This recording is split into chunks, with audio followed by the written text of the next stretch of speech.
Sejak usia 7 tahun aku sudah mulai menghabiskan uang keluarga. Saat kelas 2, dalam 3 hari aku menghabiskan 2 kartu kredit ayahku. Dengan limit masing-masing 1 miliar. Saat SMP aku bahkan menjual sebagian besar saham perusahaan. Mencairkan hampir ratusan miliar. Lalu dalam 1 bulan semuanya habis. Bukan hanya memicu gempa besar di dunia finansial Tianhai, tapi juga hampir membuat ayahku kehilangan kendali perusahaan. Hanya dalam 10 tahun, aku menghabiskan sebuah perusahaan bernilai ratusan miliar. Namun hari ini ayahku meneleponku, mengatakan keluarga kami bangkrut, dan memintaku pulang untuk bertani. Aku yang berada ribuan kilometer jauhnya. Tidak serumit pikiran ayahku, saat mendengar keluarga bangkrut. Di wajahku tidak ada sedikit pun kesedihan atau kehilangan. Justru ekspresi seperti terbebas dari beban. Aku melempar pel pembersih toilet ke samping. Lalu tanpa peduli penampilan aku rebah ke lantai. Sistem sialan, kau juga mendengarnya tadi. Keluargaku sudah tidak punya uang. Carilah inang lain saja. Uang sebanyak itu sudah kuhabiskan selama bertahun-tahun. Anggap saja sudah diberikan ke anjing. Jangan begitu inang. Sistem ini hampir berhasil dikembangkan. Bagaimana bisa kau menyerah di tengah jalan? Suara elektronik mekanis dengan nada licik terdengar. Bergema di dalam kesadaranku. Saat mendengar suara sistem, amarahku langsung meledak. Berkembang apaan? Dari awal sampai akhir aku menghabiskan ratusan miliar demi dirimu. Bahkan memelihara babi seharusnya sudah beranak. Tapi kau seharian hanya tahu menipuku demi uang. Aku berhenti, demi mengembangkan sistem manufaktur terkuat yang katanya ini. Ku terus memutar otak untuk mendapatkan uang. Untuk itu, aku rela dicap sebagai anak pemboros nomor 1 di negara Hua. Namun hasilnya sama sekali tidak ideal. Semua orang mengira hidupku penuh kemewahan, dan berfoya-foya tanpa batas. Padahal langit tahu aku adalah generasi kaya paling sial. Saat anak orang kaya lain mengendarai mobil mewah, memeluk wanita cantik dan menikmati hidup, aku justru bekerja serabutan demi uang hidup. Setiap hari makan seadanya, hanya untuk menabung demi memelihara sistem. Sayangnya setelah dipelihara 10 tahun, sistem sialan ini tidak menunjukkan tanda berkembang sama sekali. Sekarang aku lelah. Aku tidak mau melanjutkan. Inang sebenarnya hanya kurang sedikit uang lagi. Kurang 2,3 juta saja sudah berhasil. Percayalah padaku, sistem sialan ini bukan sekali 2 kali menipuku. Inangku yang terhormat, ini benar-benar transfer terakhir. Asal kau setuju mentransfer uang, sistem akan langsung selesai dimuat. Aku melihat saldo rekeningku. Setelah dikurangi ongkos pulang ke negara, pas tersisa 2,3 juta. Sistem sialan ini ingin menguras habisku sepenuhnya. Jangan harap, kalau aku masih mentransfer uang padamu, berarti aku ini anjing. Bahkan kalau kau meletakkan desain baju zirah Iron Man di hadapanku, aku tidak akan mentransfer 1 sen pun. Sikapku sangat tegas. Begitu kata-kata itu terucap, ekspresi wajahku berubah. Karena di dalam pikiranku, benar-benar muncul 1 set diagram pembongkaran baju zirah. Melihat baju zirah mekanis yang luar biasa sempurna, jantungku berdebar semakin cepat. Aku merasa hampir tidak bisa mengendalikan diri. Godaan seperti ini mana mungkin bisa ditolak pria manapun. Inang, aku benar-benar tidak berbohong. Namun dengan kemampuanmu saat ini, sekalipun ku beri cetak birunya kau tetap tidak bisa membuatnya. Karena itu kau membutuhkan bantuanku. Percayalah padaku, hanya perlu 2,3 juta terakhir. Sistem manufaktur terkuat akan menjadi milikmu. Aku menelan ludah. Harus tetap tenang. Ini semua adalah tipu daya sistem sialan. Harus benar-benar menahan diri. Baiklah, transfer saja. Pada akhirnya aku tetap tidak sanggup menahan diri. Namun hanya dalam sekejap, aku menerima notifikasi pesan dari bank. Aku sendiri tidak tahu ini sudah yang keberapa kalinya. Aku kembali menjadi orang miskin. Aku menepuk bokongku, berdiri lalu menghela napas. Sudah tertipu berkali-kali. Tidak ada bedanya dengan sekali ini lagi. Baru saja aku merapikan peralatan. Aku langsung merasa kepalaku berat. Lalu terdengar bunyi ding di dalam kesadaranku. Kemudian disusul satu demi satu suara mekanis. Sistem manufaktur terkuat selesai dimuat. Peningkatan kualitas inang telah selesai. Paket pemula telah diberikan. Toko telah dibuka. Aku terpaku di tempat. Kali ini benar-benar nyata. Sistem sialan itu tidak menipuku. Seiring kesadaranku masuk, aku melihat panel khusus milik sistem. Inang Gu Chen, tingkat manufaktur 1, reputasi 0, kekayaan 20.000, penampilan 88, matematika 61, fisika 60, kimia 60, biologi 60, informasi 60, bahasa 100. Melihat atribut milikku sendiri, aku langsung marah. Sistem sialan peningkatannya cuma segini. Kenapa semuanya cuma level lulus? Inang ini sudah batas maksimum peningkatan sistem. Nilai 60 sudah melampaui sebagian besar manusia di bumi. Contohnya matematika, secara global setidaknya 99%. Namun aku tetap tidak puas. Tidak bisa, nilai wajah masih terlalu rendah. Naikkan sedikit lagi, kalau tidak kembalikan uangku. Setelah tawar-menawar cukup lama, aku berhasil membuat sistem menaikkan nilai wajahku menjadi 92. Sekarang ini, aku pasti bisa bersinar di dunia manusia. Pada saat yang sama aku juga memahami logika sistem. Jika aku ingin menciptakan sesuatu yang hebat, pertama harus meningkatkan level manufaktur. Misalnya kemampuan manufaktur level 1 sepertiku sekarang, pasti tidak mungkin membuat baju zirah baja. Setiap kali perlu meningkatkan kemampuan sains dasar. Lagi pula barang bagus harus dibuat sendiri, bukan diberikan gratis oleh sistem. Ada dua cara utama untuk meningkatkan level. Pertama adalah nilai reputasi, kedua adalah nilai kekayaan, singkatnya nama dan keuntungan. Berbagai cetak biru manufaktur di toko, serta alat produksi, juga perlu ditukar dengan nilai kekayaan atau reputasi. Setelah memahaminya, aku menarik napas dalam-dalam, karena akhirnya tiba bagian pembukaan paket yang mendebarkan. Sistem yang kupelihara selama 10 tahun. Paket pemula tentu tidak mungkin terlalu buruk. Satu kartu penyelesaian soal matematika tingkat kesulitan 60-70. Satu set desain baterai grafena skala kecil. Setidaknya harusnya diberi baterai fusi dinginkan. Kali ini aku gagal menawar, dan akhirnya hanya bisa menerimanya dengan pasrah. Paket pemula yang isinya tidak terlalu kaya ini. Sebelum pulang ke tanah air, aku sempat pergi ke laboratorium sekolah untuk membuat sampel baterai grafena kecil itu. Bagaimanapun setelah pulang, aku tidak lagi menjadi anak orang kaya yang berjaya seperti dulu. Belum tentu aku punya kondisi untuk membuat benda seperti ini. Harus diakui, sekolah menengah tempatku belajar ini meski biasa saja, namun peralatannya cukup bagus. Tidak sia-sia memungut uang sekolah setinggi itu. Sekolah justru senang menerima kepergianku. Untuk sekolah yang dipenuhi anak orang kaya, selain uang sekolah, biasanya sekolah masih bisa mendapat pemasukan kedua. Sayangnya itu tidak berlaku padaku. Sekolah bukan hanya tidak mendapat uang tambahan dariku, malah sering memberiku gaji tinggi. Bagaimanapun anak ini tiap hari membersihkan toilet juga tidak mudah. Akhirnya si miskin ini pergi juga. Lalu nanti siapa yang akan membersihkan toilet? Kepala sekolah senang sekaligus cemas. Pak Kepala Sekolah, di mana Gu Chen? Seorang lelaki tua bergegas masuk ke kantor dengan panik. Sekarang seharusnya sudah sampai bandara. Bodoh, kau telah melepaskan seorang jenius tiada taraf. Seorang jenius yang bisa membuat SMA Sengde kita dikenang sepanjang masa. Kepala sekolah penuh tanda tanya. Seorang anak 17 tahun bisa merancang eksperimen seperti ini. Ya Tuhan, dia ditakdirkan untuk mengubah dunia. Orang tua itu sangat menyesal.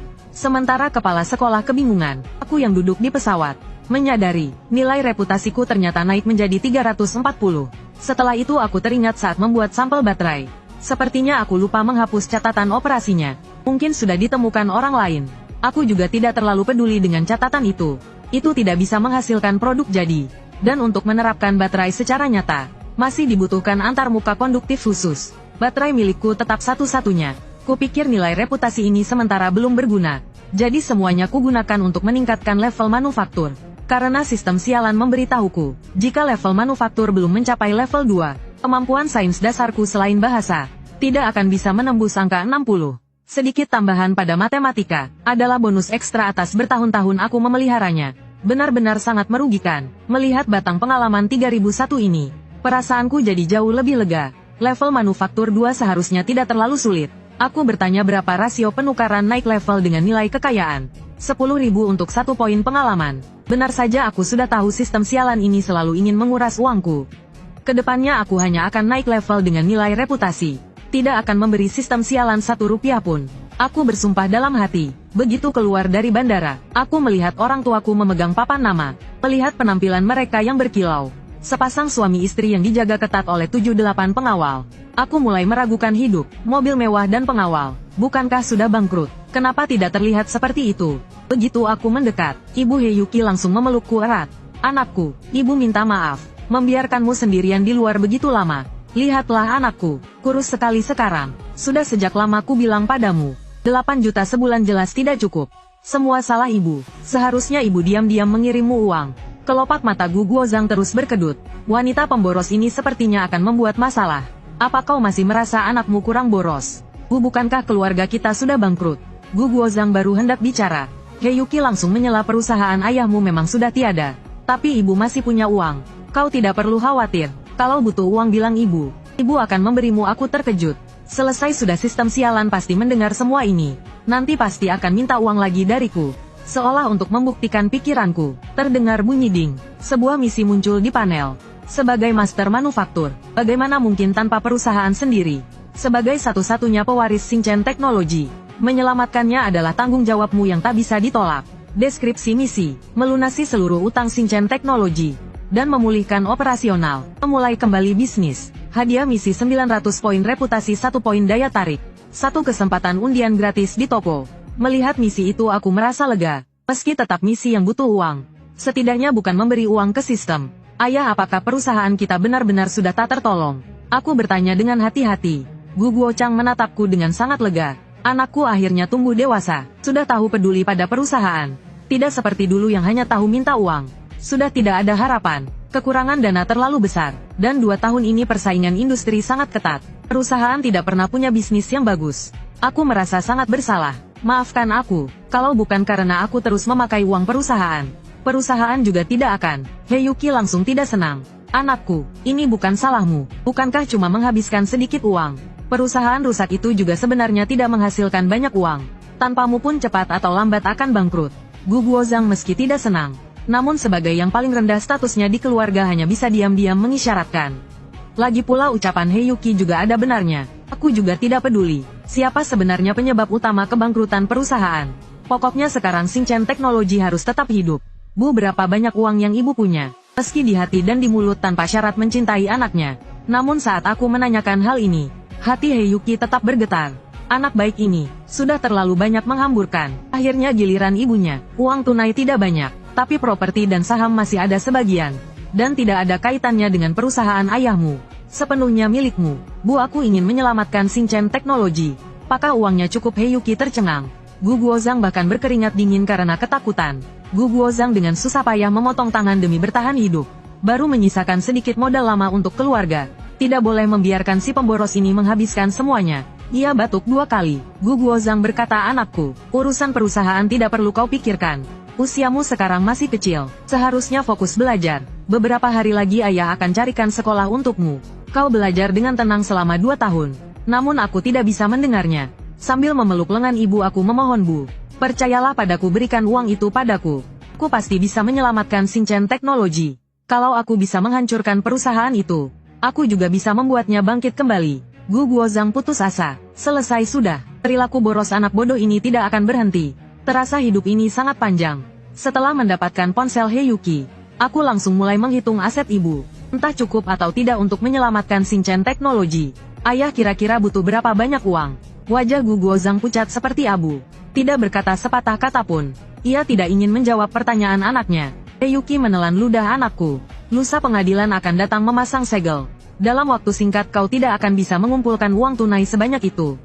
Mendengar itu, Gu Guozhang sangat gembira. Benar, sekarang keluarga mereka tidak punya uang tunai. Anak itu ingin boros pun tidak semudah itu. Aku mengerutkan kening. Bagaimana kalau kita meminjam ke bank? Heyuki mendengarnya. Ekspresinya aneh. Tidak tahu harus menjawab bagaimana. Gu Guozhang justru tertawa dan berkata, anakku, kau tidak mungkin mengira keluarga kita masih bisa meminjam uang dari bank.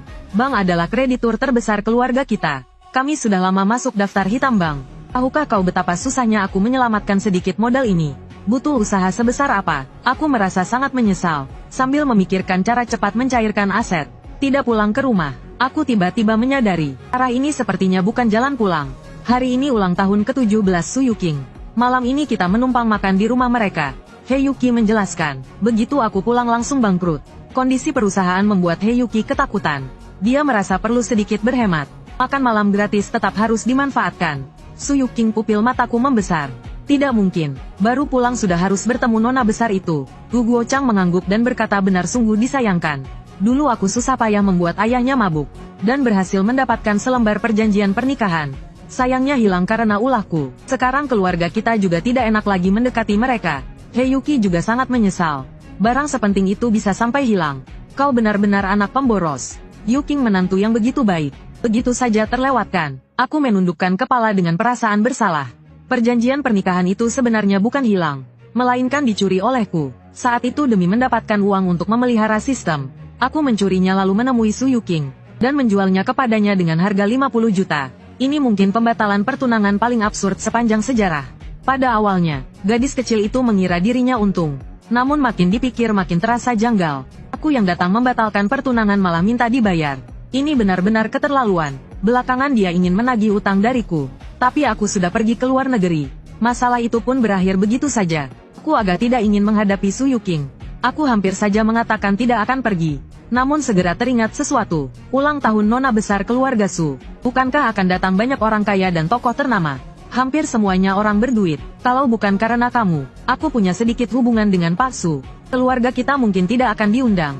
Hehe, begitu banyak orang kaya. Bukankah kesempatan mencairkan aset sudah datang?